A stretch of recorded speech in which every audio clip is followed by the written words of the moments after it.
Hey, how you doing? This is Craig Beck from StopDrinkingExpert.com, the website where we help people to break the loop of problem drinking and alcohol addiction.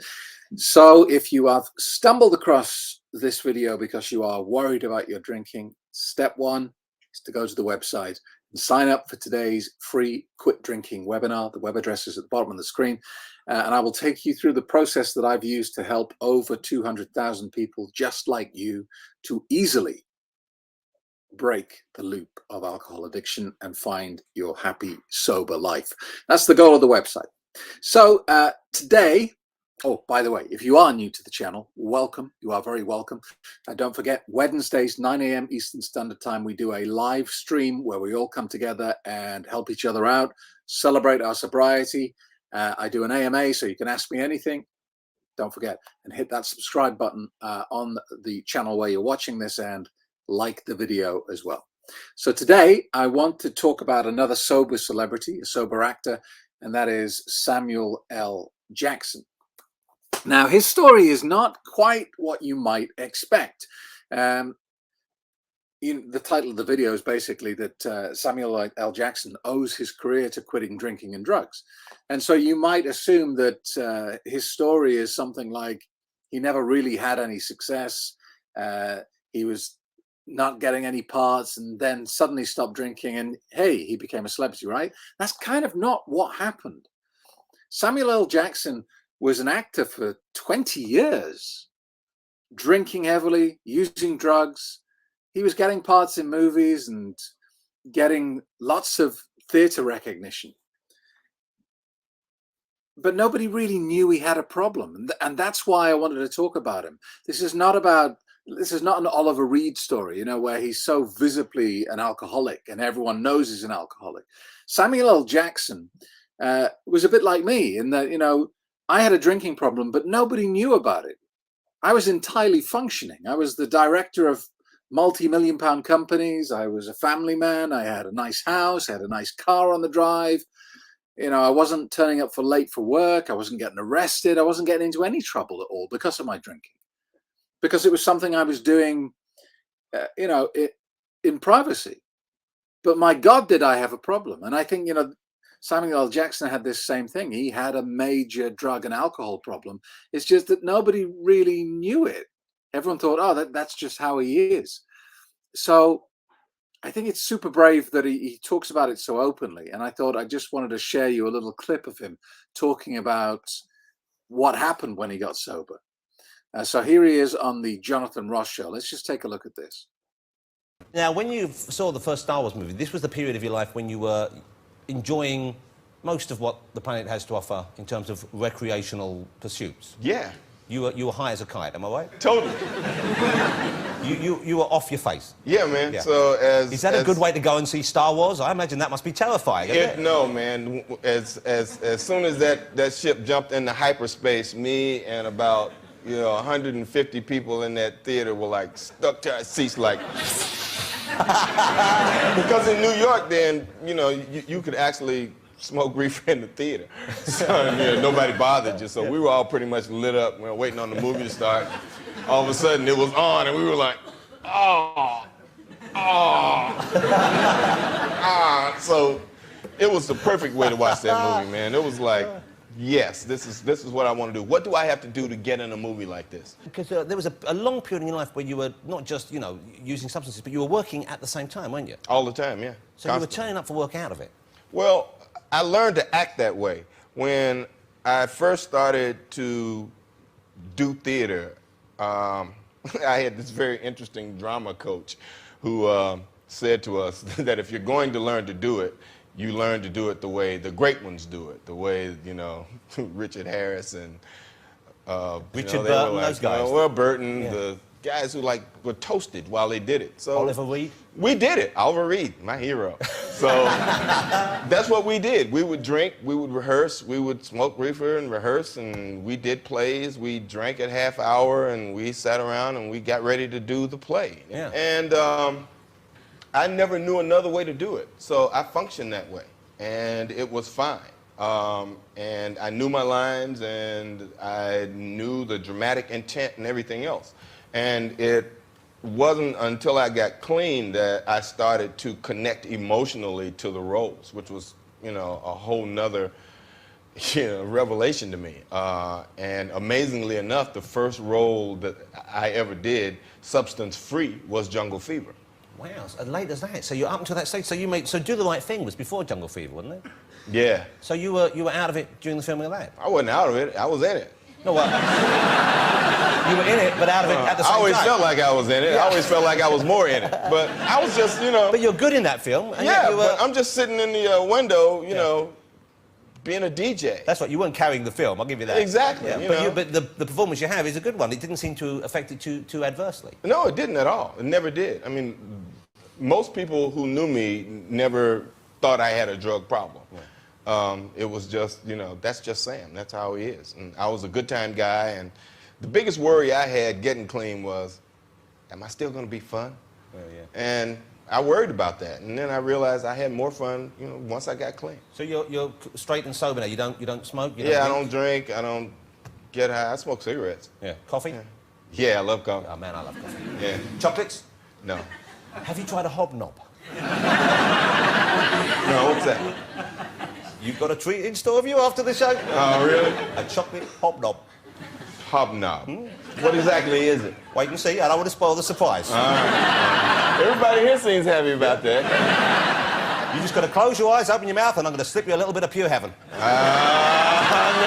It's a biscuit. I've heard that before. Yeah, I bet you have. I'm a little too old for that one.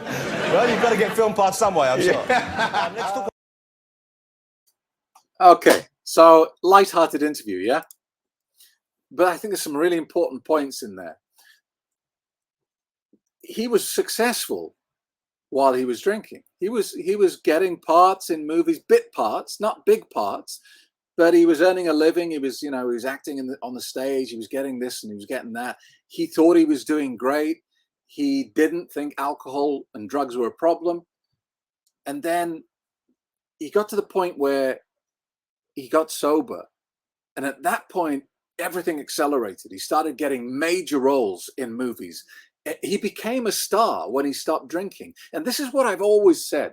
I've said, look, if you think that the indicator that you need to take action is the stereotypical alcoholic sitting in a park on a bench drinking alcohol out of a brown paper bag, having lost their job, having lost their family, having lost their house, that's not what happens for most people. Because most people would take action long before they hit that low, wouldn't they?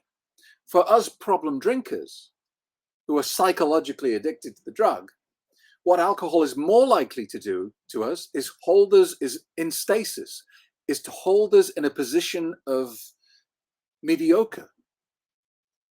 So you'll achieve maybe 60, 70% of what you're capable of as long as you're drinking alcohol, but no more than that. You might be able to hold down a job and make slow progress in that job. But I'm telling you now, if you weren't drinking, you would have been infinitely higher up the ladder. You would have been infinitely wealthier. You would have been infinitely more respected and renowned in your field, because that's what alcohol does. It puts the brakes on us. You can be super intelligent, super creative. You can be one of life's geniuses. But if you drink alcohol, you'll never, ever achieve what you're truly capable of. I think that's profoundly important. So if you've been drinking for 20, 30 years, and you're watching this video now, a successful man or woman with money in the bank and a successful career behind you, I got some bad news for you. You could have done so much more. So much more. And I include myself in that. You might think that's depressing, but look, you're not dead yet, are you? Life's not over. This is your opportunity to finally run and live with 100% of this available to you. You'll be amazed at what you can achieve. The other thing that Samuel L. Jackson said in that interview was that he said, I was entirely functional. And, that sounds like a good thing. It sounds like, didn't affect his career. Functional is not something to aspire to be. It's like aspiring to be average. Yeah, you can function. You can be a parent. but you won't be a great parent. You can be a husband, but you won't be a great husband. Do you see where I'm going with this? As long as alcohol is in your life, you better get used to being mediocre, because that's what you're going to be in every area of your life, whether you like it or not. Even if you think you're nailing it in your career, in your relationship, in your finances, you're not. Because success is not gauged by how you do compared to me or how I do compared to that person. Success in life is gauged by what you're doing compared to what you could do if you were operating at 100% of your capacity. You know, what's that saying is, you know, if you judge a fish by how well it can climb a tree, it'll always be a failure. So there's no point comparing, you know, if you and me had a, well, let's say, you know, if I had a race against an old man who's 90 years old and I won, there would be no point celebrating that victory, would there? Even though I won, I was the best. There's no point celebrating because it means nothing. In the same way that if I lost the race against Usain Bolt, I shouldn't really spend too much time crying about that. It was inevitable. So the comparison between you and other people is an irrelevance. But can you honestly say that you are achieving in life, or you have achieved in life, what you are 100% capable of doing? And I know for sure that if alcohol is in your life in a significant way, that answer is a big, fat no. So I hope that helps. We'll look into some more celebrities living that sober life and find out what was their motivation, how they did it, and the impacts it had on their life in future videos. If you're new to the channel, click the subscribe button right now, and you'll get notifications when I bring out a new video. And don't forget to join us every Wednesday, 9 a.m. Eastern Standard Time, 2 p.m. GMT, for a live sober support session. Thanks for watching. Let's hope this rain stops. Have a good day.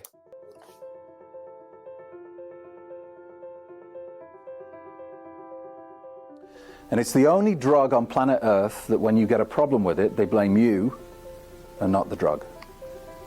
That doesn't happen with any other substance. If you think about it, cigarettes. You tell someone you're addicted to cigarettes, they don't go, oh, you dirty smokeaholic. You're broken, weak-willed smokeaholic. You're going to be a smokeaholic for the rest of your life. They don't do that. They don't give you that label and say, well, that's it. You're broken forever now. I really consider this because it's different. It's different to anything you can find out there, and it gives you real mental freedom from the clutches of alcohol. I had an email about 6 months ago from a lady. She said, I was thinking about joining your course, but then I've just seen that red wine is good for your heart. How do you defend against that, Mr. Stop Drinking Expert? Yeah, it must be true. I said, well, the defense against it is not true. And that's the biggest defense you can always have.